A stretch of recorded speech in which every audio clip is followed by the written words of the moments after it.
Everyone, thanks so much for joining us tonight. My name is Scott Verhoeve, and I work as the Executive Director of the Business and Education Partnership of Waterloo Region. We're a local charity that helps young people explore careers and prepare for their future.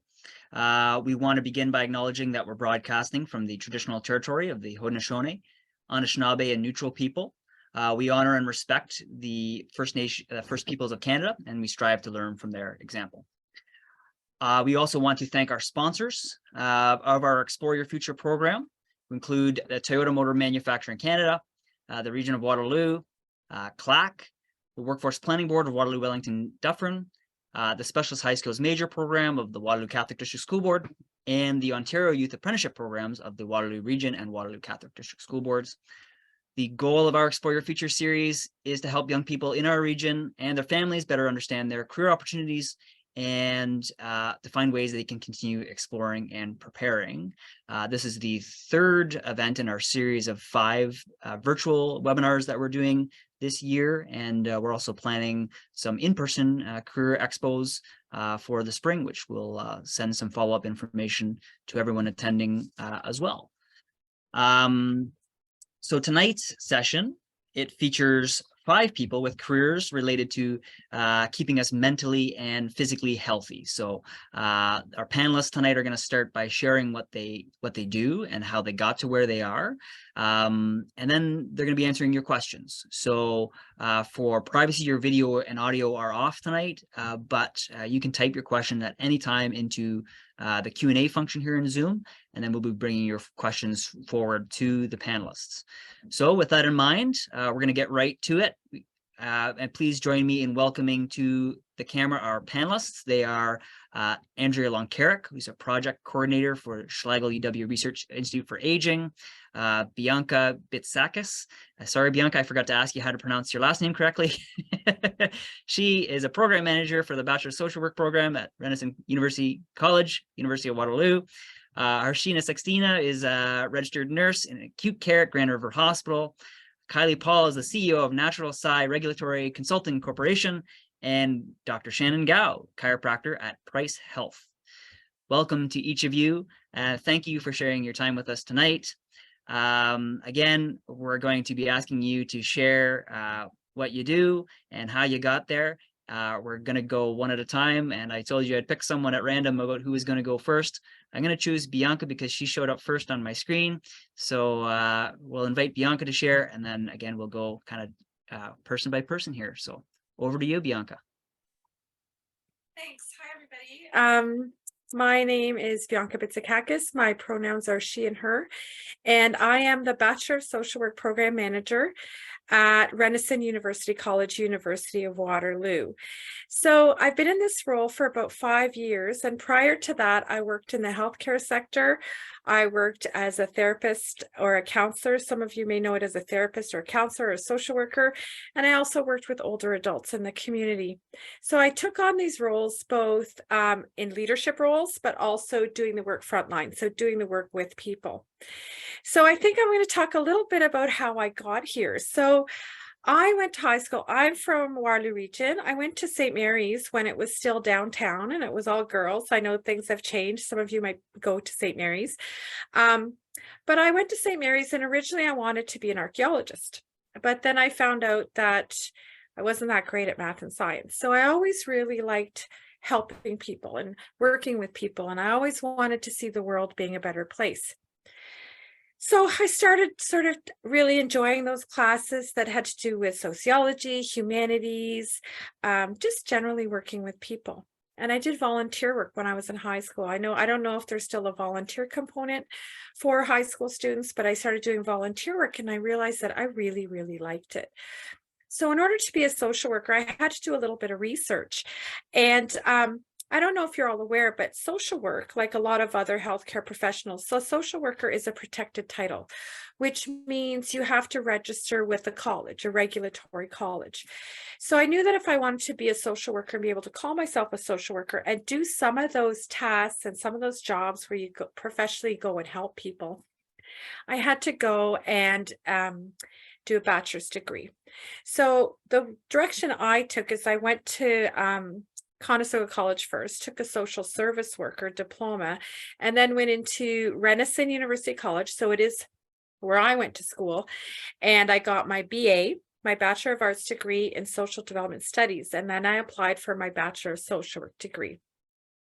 There's a lot of different Bachelor of Social Work degrees. So if you are thinking of becoming a social worker, I think it's really important that you do your research. So some universities have a 4-year Bachelor of Social Work degree. Some have a 2-year post 2 years, or our program is a 10-month post-degree degree, which means a lot of people go and do their BA in a social science, so psychology, sociology, maybe take some undergrad social work courses, and they apply to go into the 10-month program. So that's what I did. And then I decided, I think I want to go a little further, because in order to do some jobs, you do need a master's degree. So then I applied to do my master's of social work degree, and I did that at Laurier. So for a time, my career led me, I really enjoyed healthcare. Like I said, I liked working with people. So for a long time, I worked in home care, where I went to people's houses and did social work, like therapy in people's homes. So I got a chance to really meet a lot of really different kinds of people, a lot of different situations. It was very interesting. I did some work at the women's prison as well, because I think when you're going into social work, if that's something you're thinking about doing, really find your passion. And I always say to students who are either contemplating going to social work, or even people who are in university thinking they want to switch gears and maybe do social work, is find a passion, find a population with whom you're interested in working. Find a goal as far as what you think you need to do to help make the world a better place. So those are some of the reasons that I went into social work. And I think it's really important, if you're considering a career in social work, that social work is so much more than counseling, like at a counseling agency or children's aid. A lot of people think of children's aid. There's so many things that social workers can do. You can work in a community setting, hospitals, at schools. You can do policy work, so sort of some of the rules that govern how people get help. You could do all sorts of different things. So being a social worker doesn't necessarily mean just doing counseling. There's so many roles that social workers can take. So from there, I said, on top of really enjoying to help people, I love teaching. So I found myself working in home care for 25 years or more, and I wanted to switch gears. So I really wanted to look at the education side, or mentoring future social workers. So a job opportunity came up at Renison University College, and I went back there, even though I was an undergraduate student there. I went back there and applied for this job. So this job really involves sort of advising students, helping them walk through their social work journey of how they learn, finding them a community-based placement, which means they would go to an agency for the whole time in their BSW and learn the skills that you need to become a social worker. And that's all done through the school. And then I'm also a sessional instructor, which means that I guess you would call a part-time professor. So every few terms, I do teach a course at the university. So there's a lot of things that social workers can do. And part of those roles, whether it's teaching now or mentoring students, and my work in home care, it's about what can we do to help advocate for people that there may be some barriers with regards to their health, with regards to how they're going through life, with regards to sort of situation they face where they may need someone to help them untie some of the knots that may make things a little difficult. So I know I did mention that teaching is a great sort of passion of mine, and so is working with different types of populations to help try to make a difference. So if you're interested in social work, you will need to get a degree. If you want to go into hospitals or certain settings, you will need to get a master's degree. So there's quite a chunk of school that happens after high school. And it's a very rewarding job. It can be have lots of sadness, but it can also have a lot of triumphs. So in a very short, that's sort of what I do now. how I got here from high school. And just if you need to know, so I thought being a social worker, I would have been done math, but you do have to take a statistics course usually for an undergrad, even as a social work student. So you may want to keep that in mind. It's not as difficult as algebra or calculus, but you will have to take a stats course to get a social work degree. But other than that, it's an amazing field. There's a lot of learning in the field. Every day is different because you're working with people and no two people are alike. And it's one of those jobs that really helps you to become a better person and learn how to be a better person for others. So thank you for listening. That was wonderful. And you mentioned hospitals, which makes me think I'm going to segue over to Harshita next. Is currently in a hospital. So let's pass it over to Harshita. Thanks so much. Hello, everybody. First of all, I just want to say thank you so much for joining us here. I am currently in the hospital. I am done, like no patient care is being neglected. I'm all done with that. I've talked with my preceptor and manager before joining. So just to put that forward. So my name is Harshita Saxena. I am a registered nurse and I work in Grand River Hospital. So just to kind of begin, give you a little background. I immigrated to Canada when I was around 15 in 2010, 2011. That was when I started my high school here. So right around the high school age is when I moved, beginning of teenage years. So I went to Preston High School in Cambridge. Spent 4 years there, and I knew I always wanted to go in healthcare, but I didn't know where because there's so many fields in healthcare field that you can choose. Also, my grandma is a nurse, a retired nurse. My mom's also a nurse and she works in Cambridge Memorial. I remember when I was young, like 9 or 10 years old, I used to go with my grandma back in India, where she used to work, just to meet her colleagues. And I met all sorts of healthcare professionals there, doctors, even social workers, PTOT, lab techs, respiratory technicians. So I had that picture, the background at the back of my head. So in my high school, being like the first, so nobody has into a Canadian university or college here. My family, so I came with my family. We were just so worried. Oh, I need to apply to all sorts of programs because I thought I won't get in anywhere when I was in grade 12. I knew my heart was in healthcare field, but I did all sorts of courses. I took accounting in high school, computer science, sociology, and I, of course, took all my science courses. I was worried that if I don't get in one field, I will have all the backups for other careers. But I eventually did and I applied everywhere, and I did ended up getting in all the courses that I applied to. When I was in high school, I also did lots of like volunteering / work in different fields to get a little background of what professions and what professionals do. For example, I worked in a long-term care in dietary for almost 5 years.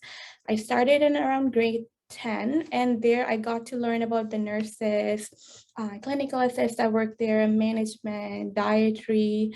I got to learn about that. I learned about the population and what kind of diseases are there. I learned about geriatrics, which we see everywhere in fields. I also worked in Shoppers as a pharmacy tech, so I learned about pharmacology, and I thought, can I be a pharmacist? But it didn't interest me. When I was in high school, I actually worked in chemistry, to see if I will be good as a lab tech or a chemist professional. Again, it didn't really interest me that much. It was my long-term care job where I saw nurses interacting with the geriatrics population, and the one-on-one therapeutic relationships they've built with their patients. And then the history when I used to go to hospital with my grandma when I was young. So when I got into all these programs, I knew I wanted to do nursing. That's where my heart is.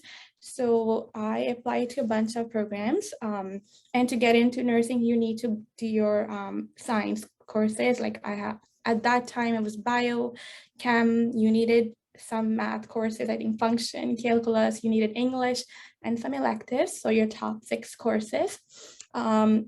Nursing is competitive, you need to get good grades, and I'm not sure, but currently the averages are probably bumped up to get in BSc and Bachelor of Sciences of Nursing program. So I went to McMaster/Conestoga College, so I did that program. Some of my classes were in McMaster and majority of them were in Conestoga. This Mac BSc program is offered in 3 sites, so McMaster itself, Conestoga, and then in Hamilton College as well.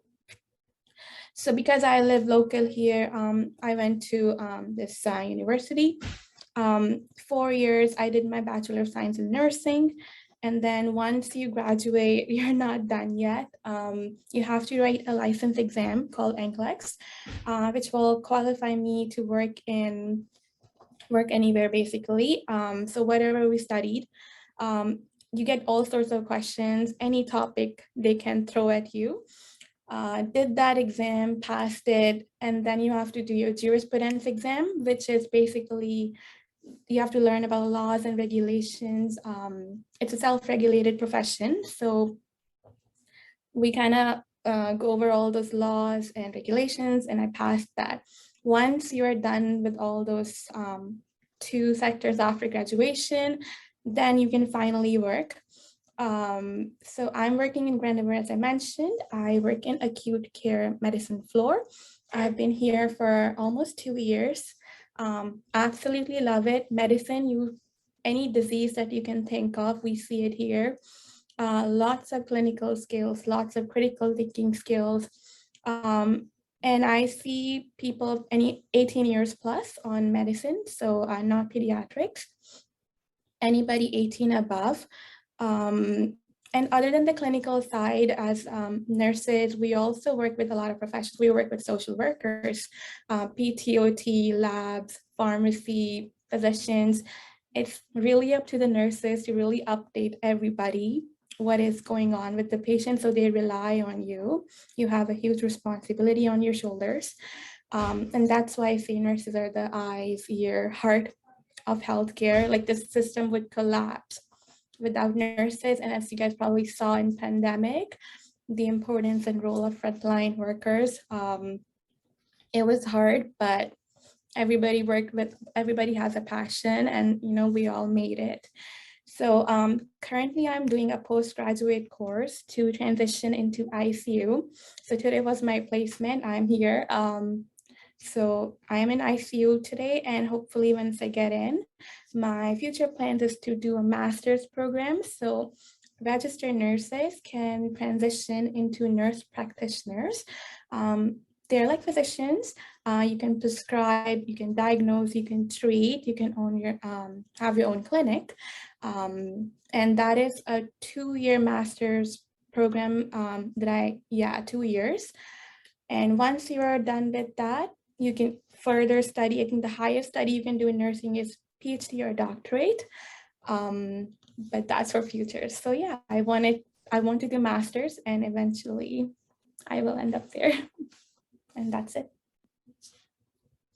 Thanks, Harshita. That's excellent. It's amazing to see all of what you've learned already. It looks like more to come there. So let's pass the baton here next to Dr. Shannon Gao. We'll have her introduce herself and tell us about what she does and how she got there.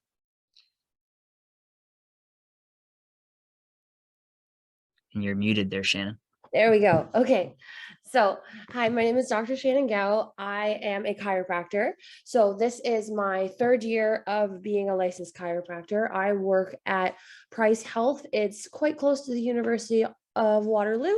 It's on Phillip Street, just for a little bit of background. So I didn't grow up in the area. I'm originally from Chatham, Ontario, so it's between Windsor and London. So I don't really have a lot of context of what to take at the high schools that you're currently at, but I can tell you a little bit about how I got to where I am.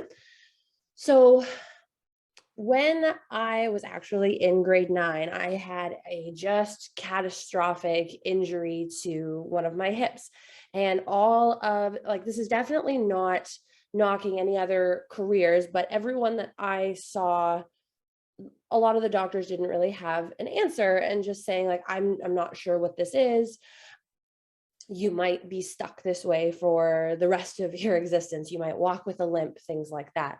So when I saw a combination of manual therapists, but a chiropractor really did change my life because they got me walking, running, doing all of the sports and activities that I really like to do pain-free when I was told that this wasn't going to be an option for me. So since I was 14, I always wanted to be a chiropractor so that if somebody came to me and said, I am in this debilitating pain, I can know what it's like to feel that you have no other options. There's no pain-free future ahead. So that was a big goal, was to change other people's lives like mine was changed. To do that, I really started diving into the sciences. So I did my undergrad in kinesiology at the University of Waterloo. So to do that, you have to either, when I went at least, you had to take biochem or physics. It had to be at least 2 of the 3. So depending on where you decide to go, they might require all of them. After that, I did another 4 years of post-secondary education, and I went to New York Chiropractic College. So it's in New York State, but closer to Buffalo and Rochester as opposed to being in New York City. Now I work so Price is a big clinic. There's physiotherapists, there's massage therapists, there's chiropractors. We all pretty much work together to help people live their best and feel better. Sorry about my cat. And just move their bodies in a way that makes them happy, keeps them healthy. So it's a really big passion of mine to make sure that people realize that they can do anything, they can live a pain-free life. As an aside, just for me personally, something that I do that not all chiropractors do is I do see a very high population of babies, children, and pregnant women. So that is something that you can look at that not a lot of people really do know about. So following your passion and finding those little niches, so to speak, is something that you can do. In terms of my current position, when I was working at Price Health, I was actually found via social media. The owner of the clinic saw some of the educational posts that I was trying to make to put myself out there as a chiropractor, and they reached out to me to get me to come to their clinic. So that's a funny little story about how I was a chiropractor as well. So yeah, I can leave it at that and pass it along to the next person. I'm very happy to answer any questions about my journey, anything along the way. And yes. Thanks, Shannon. And yeah, that's a great time for me to remind folks, if you do have questions that you're thinking of while people are talking, by all means, you're welcome to put them in the Q&A, and we'll get to them very soon. But if you're afraid you might forget them, then just toss them in there for us. I should have mentioned, to give her a little warning, I'm going to ask Kyley up to the screen next. So we'll hear from Kyley next about what she does and how she got there. Thanks to Shannon. Thank you, Scott.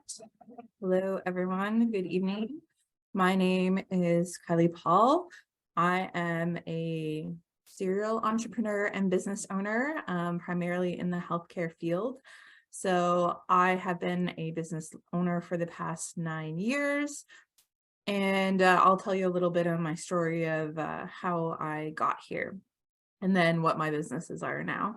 So I was determined to be a doctor when I was in high school. I fell in love with the sciences when we first started doing some kind of real science in grade 9, and I had a kinship to it, and I really enjoyed it, and I was really good at it. So I kind of stuck with it. And when I decided that I really loved the sciences and really wanted to kind of dive deep into it and explore being a physician and going to med school, I decided to volunteer. So I went to the ER department and was a volunteer in the hospital for a number of years. I worked for my family physician in his office to see how a family physician's clinic ran. I also worked for 2 ophthalmologists, and I was their technician for any eye tests and things and diseases that were going on. And I was also lucky enough to participate in some of the research that they were doing, and tag along on field trips to the OR and different studies that they were doing. And I worked at a couple of full service clinics as well that had multiple different practitioners in the same clinic. So more of a holistic clinic where there was a family doctor, there was social workers, there was a nurse practitioner, different, I think a physiotherapist, so different modalities of the healthcare were all in one field. So I dove deep into the healthcare field and was still convinced in university that I was going to become a physician. I was the president of the pre-medical society at Carleton University. And then I got into my 4th year of university, where I did a Bachelor of Biology, and decided that I didn't know if I wanted to do another 10, 12 to 14 years of school after that. I knew I wanted to have kids. I knew I wanted to have a family. I also enjoyed outside activities and realized that being a physician may not check all of the boxes of what I kind of saw as the bigger picture. So I discovered in my 4th year of university at a career fair the opportunity to go to a graduate program for pharmaceutical regulatory affairs. So in my head at the time, it kind of combined my love of medicine and innovation and science, but I could also have a balanced lifestyle at home when I kind of went home from work and was able to do that and not work 100 hours at the hospital in clinics. So I took a regulatory affairs postgraduate program and then got into that field. So my first business was a consulting agency for regulatory affairs for natural health products. So what we do basically is to get any products approved by Health Canada that you can see on your retail shelves or on Amazon.ca. They require a license by Health Canada. So my company still gets those registered by Health Canada from companies that are new into Canada, companies from other countries that are registering, to make sure that they're safe and able to be legally sold into the country. And from starting this business and being able to travel and meet a bunch of people in my network and in the industry at large, kind of all over globally, I've been able to speak and teach all over Canada, all over the US. And I have been given other opportunities. So I'm also the CEO of a research and development company where we find new substances from natural sources, so plants and flowers and different other botanicals, and we find their biotherapeutic properties for them. So for example, we have one product in the work that's an anti-inflammation, so basically anti-pain, that will eventually be on the market for a vitamin. So I'm sharing that. And then I have other businesses that we've sold patents where we've discovered something very useful, and another vitamin company has bought it. And then I'm still on the board of directors for those companies to make sure that they're doing it the right way. And I've recently started a coaching business. So when I came from my science background and then started a business, I obviously had an academic science background, not a business background. So I dove deep into business knowledge and learning as much as I could about running a business. And from that, I have learned a lot about mindset and leadership and time management and how to kind of create a nice holistic lifestyle overall. So now I'm sharing that alongside overseeing my other 3 businesses. So it's a little bit about me, and I'm happy to answer your questions after.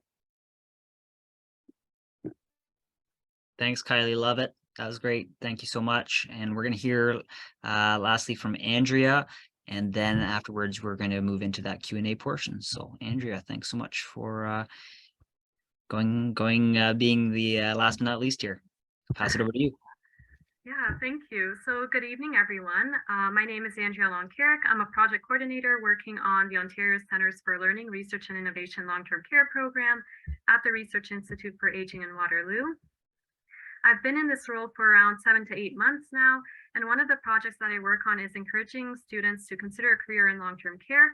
So I will talk about the different opportunities in this field as well. And so the high school I went to was Cameron Heights, and I was interested in research of the sciences. So I completed an honors Bachelor of Science at the University of Waterloo. But later I realized that I have a passion for public health and aging. And I worked briefly in long-term care during my Master's of Health Evaluation program. And now I'm a project coordinator at the RAA. I do have some presentation slides prepared as well to talk about long-term care careers. So I will now share my screen.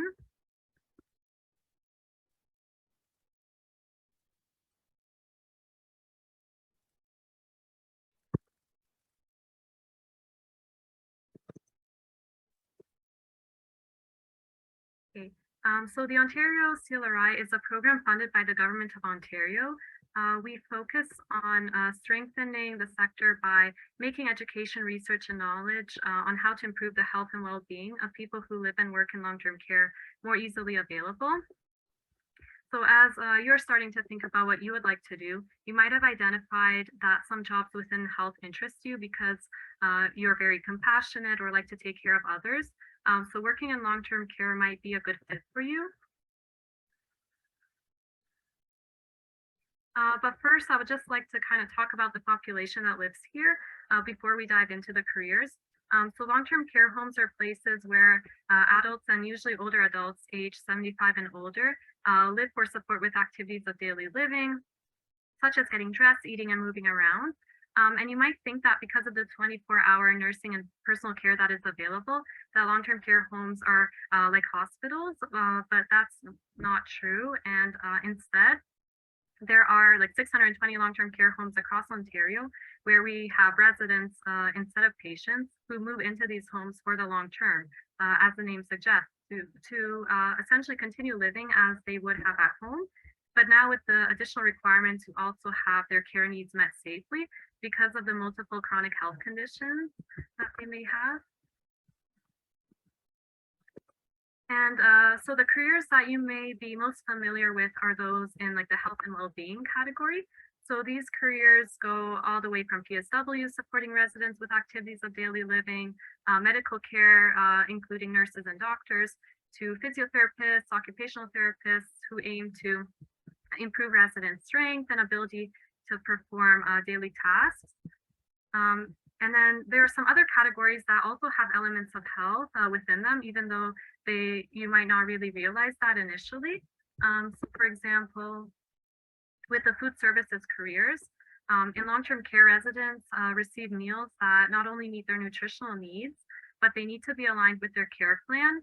And so often residents will actually have texture modified meals in order to be able to consume them more easily. There are also recreation and life enrichment careers. You get to plan activities and events that encourage residents to be creative, have fun, and be active. So residents may feel lonely or have a hard time adjusting to their new surroundings. So in these roles, you help create a welcoming environment and contribute to essentially meeting the emotional health needs of residents. Then you have careers responsible for taking care of the home. So there's laundry to do and cleaning, as well as maintaining all the machines or appliances in order to take care of the health and safety aspect of the home.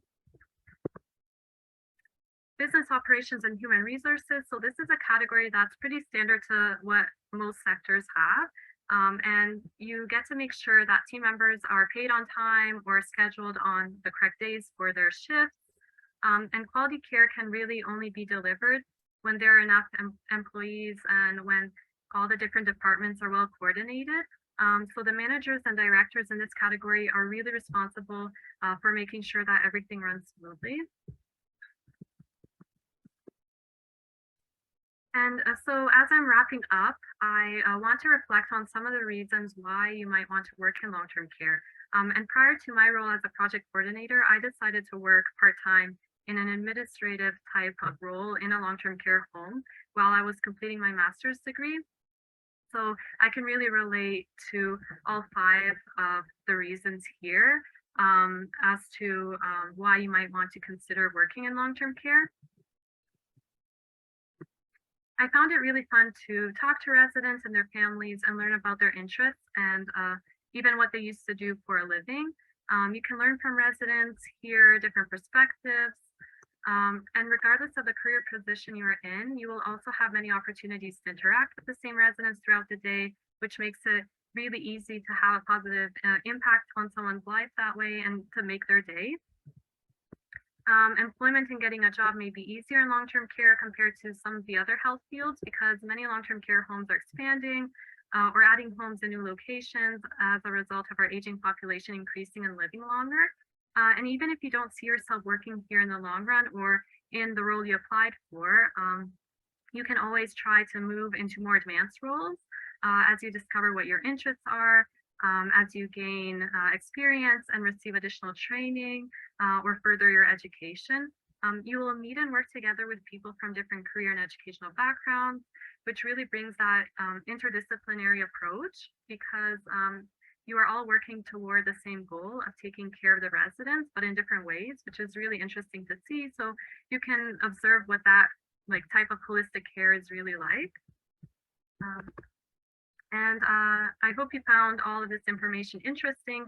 I encourage you to visit the Ontario CLRI website to learn more if you're interested. And thank you so much for listening. Thanks, Andrea. Appreciate that a lot. So we're going to transition here now into the Q&A so people can ask some questions based on what you shared and based on what everybody shared. So if the other panelists are so inclined, they can turn their videos back on as well and we can see everybody all at the same time. So again, to folks who are listening in the webinar, by all means, start adding those questions, more of those questions into the Q&A here. A couple coming in. So yeah, now they're starting to come in. Now I got to read real fast. So I'll ask one here. Somebody asks, to all speakers, what do you think is the best part about your job or your career path? It's a small question. So anybody who is interested could jump in on that at any time. I'd say the helping people. That's my favorite part, is changing people's existence, really, because if you have an injury, you can't walk, you can't play with your kids, you can't do your sport. Being able to be a part of that journey to help people get those activities that they love back is a really rewarding thing for me. And just, yeah, I definitely think just the helping people is my favorite part.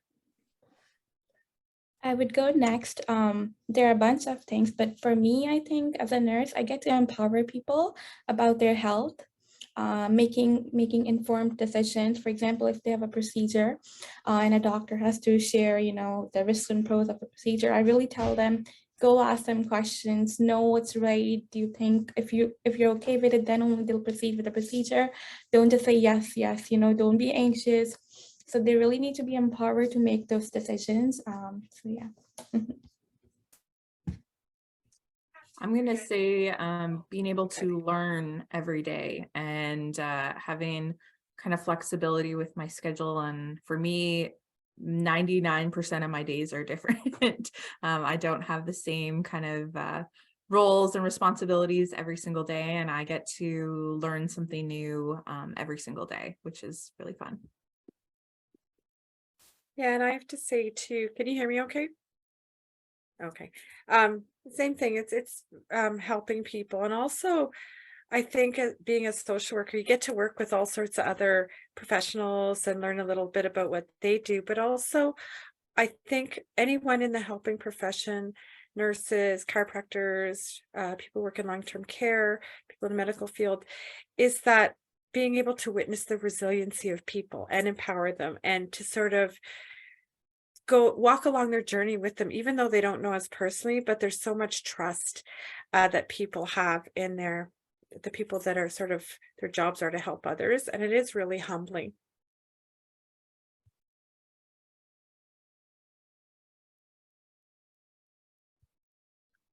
Thanks, folks. So yeah, common question that we get to is maybe easy to take for granted that we know what maybe what a chiropractor or what a nurse does, but there's obviously a lot more to it, and some of the other jobs are a little bit harder to imagine exactly what a day looks like. So I'm going to pose that question to you folks.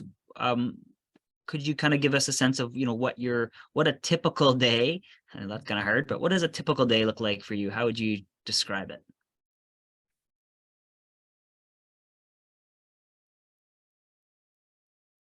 I can kind of start us off again if that's okay with everybody. A typical day for me is when I am in the clinic, I'm usually about 15 minutes a person. My day kind of looks different in terms of what I treat every day, but I make sure that I review who's coming and like what we've done and what their progress is. The treatments themselves, I do a variety of adjustments, the cracks that everybody loves to see on TikTok and Instagram. I do some soft tissue work, some rehab exercises, and just really, it really changes person to person, I'd say. Also, another thing as a chiropractor that is part of my daily routine is you do have to document in your notes what you've done, what you've adjusted, what exercises you've given them. So that administrative aspect of things is also a big part of my day as well. My typical day is that there's no such thing as a typical day. So every day looks different. So my role is to support students. So I have an open door policy. So students will come to me if they're concerned about their courses, if there's something else that's going on in their lives, and I help sort of provide them with resources and listen to them and support them. Also, I have a lot of meetings, and I work together with professors, with the director of the school, with community partners to ensure that students who are learning how to be social workers have the tools that they need. So every day looks a little bit different, but primarily sort of I keep the program running and make sure that students have what they need to succeed as professional social workers. I can go next. So I work 12-hour shifts. I'll give you an example from my medicine floor. I wake up around 6. I'm in hospital by 6:45. We get reports on our patients from the night shift, so they can go home. So I work basically 7 to 7, but we have to come early to get reports. After reports, like you check on all your patients, make sure they're breathing, there are no concerns. And that you begin your day. Every day is different. Every minute something can happen. So a typical day would be you check in on your patient, you check their vital signs, blood pressure, temperature, heart rate, oxygen, doing all the vitals. Then you prepare medications for the morning. While you're doing that, then breakfast starts coming in. So you help patients, for example, who can't eat, who needs assistance. You delegate tasks to clinical assist, personal support workers. So you have to learn about delegation. It gets really busy. So while you help feed some of the people, CAs help you with other stuff. We also do hygiene care in between if anybody needs to get washed up or cleaned. If that can happen anytime, there's no certain times. After meds, in my hospital on my floor around 10 o'clock, we do rounds. Everybody, so doctors, social worker, LIN, coordinators, PTOT, literally anybody you can think of in healthcare team. We all come and we discuss the patients on our floor, and we have a charge nurse. She has a list of all the patients. So every nurse goes one by one, gives updates.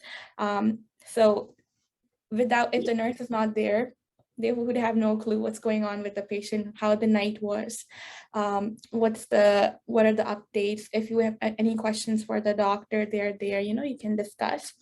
After the round, you go back. Usually they have meds around again at 12, then 1700, and sometimes around 1900. So other than the meds, in between, you have people with trachs who can breathe like they have trachs. So this is their breathing support system. You have to do suctioning. A lot of COVID patients, they have their own cares that we have to do.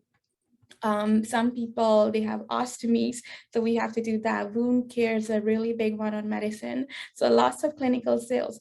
Then suddenly when you're I'm telling you a recent shift I did, almost 1800, we're ready to go home and prepare assignments.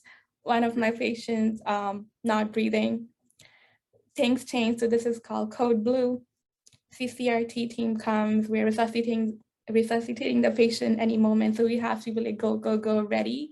While other people from ICU are coming, we are doing CPR on the patient. So some days are pretty like, some days are predictable, some days are unpredictable, but it's pretty fun. Every day you learn something. Yeah. Yeah, I can go next. So for me, every day is different as well. And as a project coordinator, I work on 4 different projects for the Ontario CLRI program. So there's Nutrition in Disguise.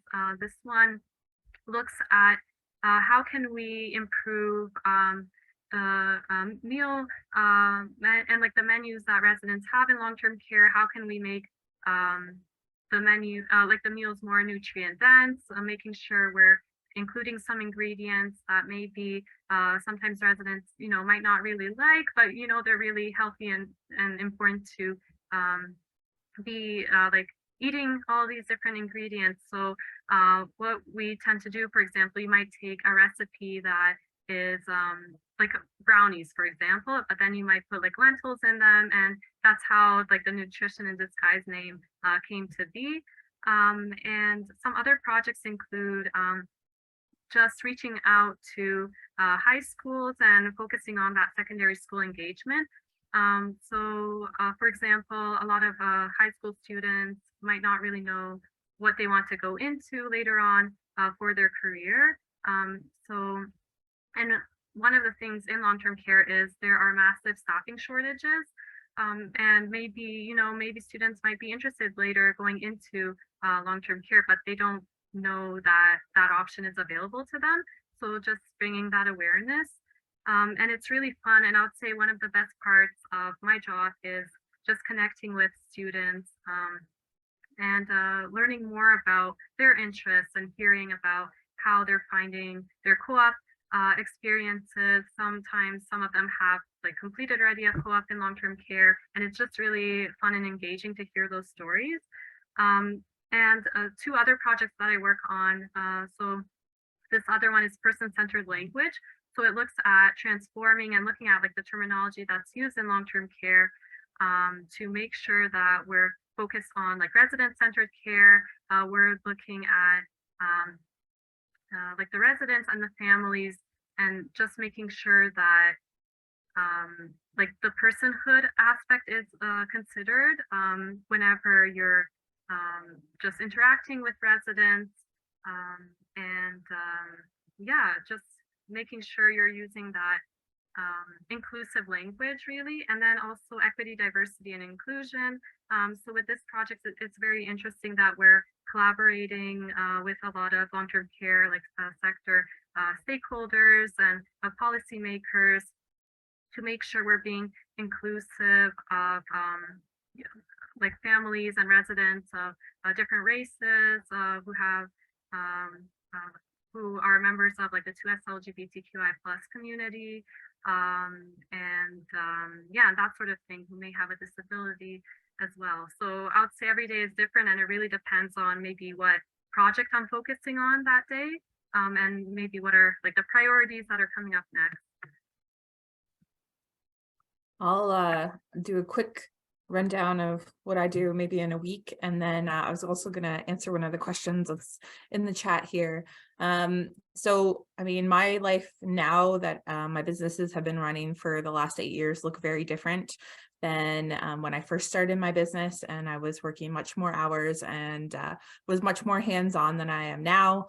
My main consulting business for the natural health products, I've actually sold half of it, so I don't do any managing of that anymore. So I have more free time. So I can take care of myself in the morning and actually have a pretty slow morning. This is after 8 years of very hard work and very long hours, though, just keep in mind. And then I have meetings, different meetings on different days. And I also have 2 little boys, so I take care of them and can kind of balance out my schedule for what's necessary for the business and then what's necessary for the home life. And I did see that Lydia in the chat had a question about volunteering, and noticed that a lot of us did volunteering prior to applying to university and getting into what we thought we wanted to go into. So I mean, the biggest piece of advice I can give to you for that is to ask. So you can ask your primary care physician if they have something available, if that interests you.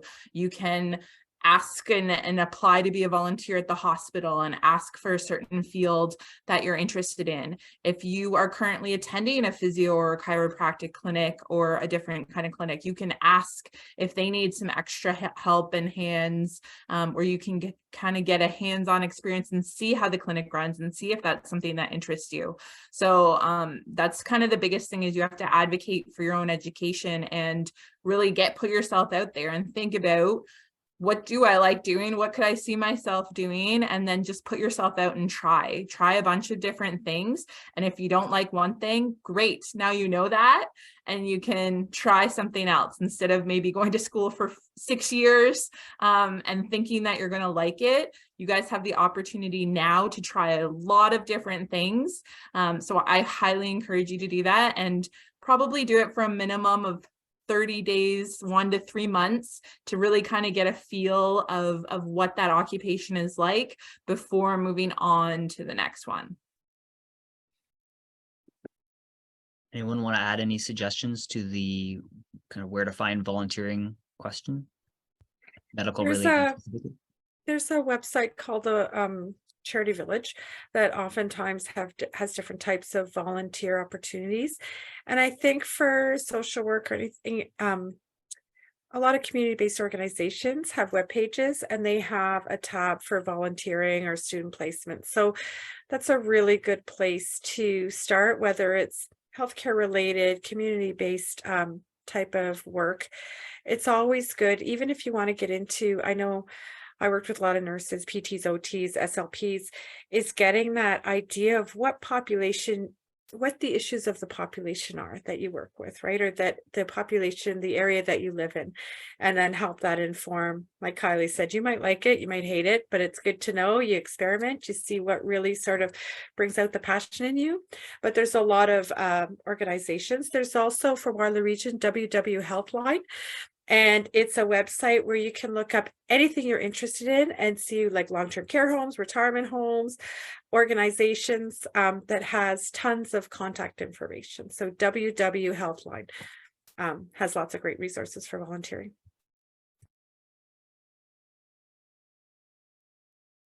The one that I was going to suggest, sorry, Harshita, go ahead. Just a question that I saw. Somebody wrote, how can we, like mental health and personal life and balance, how can we balance everything? I think it gets busy in any profession. We all have like a routine, different lifestyles, but I would say I always find I think organization and prioritization is a key in any career. We all need to realize, other than our professional lives, we have families, we have ourselves, and we need to give ourselves the time every single day to keep sane. And it really helps with mental health and like our overall health as well, spiritual, physical health. If you enjoy doing something, like going out for a walk, or maybe you want to go for some shopping, go to a coffee shop, do that. Don't be like, oh, I have a test to study. If you go out for a few minutes, spend some time, you won't have that guilt or like, oh, I'm missing out. Go do that. It will actually help you focus on your studies or work, just like a tip for a student if they're studying. Yeah, and I would like to add on to what Harshita said. Like, that's totally true, because it might seem counterintuitive. Like, you might think, oh, I'm like wasting time by like doing something for myself. I should be actually studying or working, or, you know, like doing something else to like further my career or whatever I'm trying to go into. But I think it's really important just to take that time, even if it's like half an hour in the day, where you're like, okay, this is like my mandatory like scheduled time within the day where I'm like, I'm not going to focus on anything else. Like, this is the time where I get to do you know, what I really want to do, even if it's just taking that time to unwind, like meditate, like, I don't know, even watch a show that you like, you know, just really make sure that you take that time off, because afterwards you will be able to like focus better and because if you're just constantly working, you'll just burn yourself and you'll just, yeah, be burnt out, and it'll be a lot harder for you to recover from that state. Yeah, a quick way to relieve some of the guilt that you guys might initially experience with that is to, like Andrea said, is have a routine and kind of stick to that routine, whether that's a daily break or a weekly kind of break or something that you know to look forward to. I had a lot going on in university. I was a varsity athlete. I was president of pre-med. I was in sciences, all the things. So I knew at the time I was going to church on Sunday, and that centered me, and that kind of reset me for the week. I also studied by a giant window. I went to Carleton University, so I was very lucky with the scenery, but a giant window where I could look out onto the canal every Sunday morning, and that kind of centered me. So having either a weekly routine that you have to look forward to or a daily kind of routine, even if it's a 20-minute walk, is really important to make non-negotiable in your schedule, and you have that one thing to look forward to on a daily and weekly basis. I agree about routine. I remember when I worked in home care, you know, it's so easy for us, we work with people, to take things home with us, right? We're not robots. So we may see people that just stick with us. And it's important to really sort of carve out those boundaries for personal time and have those routines. I used to change my clothes when I got home from work. And for me, that was signaling you are done your work day. Now it's time for you. And it's something as simple as that. It's just to recognize that we all need a break, and we can't be on 24/7. So we have to be able to give ourselves permission to, you know, spend 10 minutes staring at the air or going for a walk or listening to music. That's okay. It's very important.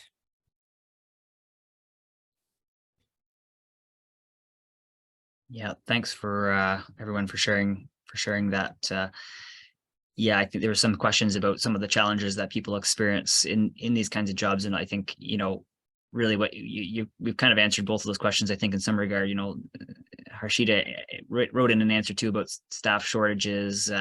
Someone's asked a question here about, you know, what about losing a patient in front of you? You know, how would you deal with these things? I think the reality is that certainly in your roles, in any roles, you're going to have things you can't control. There's going to be difficult things. You're going to have patients that are, you know, are harder to treat, or et cetera, right? But the things that you can control are, you know, taking care of yourself, having those healthy boundaries, right? You know, I've always been fond of that saying that you can't pour from an empty cup, right? So you're actually doing your job by refilling your cup there. You can't cut with a dull knife, or whatever metaphor you want to use, right? Go sharpen the saw, yada, yada, yada. So very good advice on that front. Couple other questions here coming in from students. We just have a couple minutes left now, so maybe we could ask sort of another sort of broad question that everyone can kind of give us probably a final answer here. So if you could give yourself one piece of advice, think of your grade 9 self, go back. If you give your grade 9 self one piece of advice, what would it be? Have more fun. Stress way less. Everything ends up working out just fine. Trust yourself.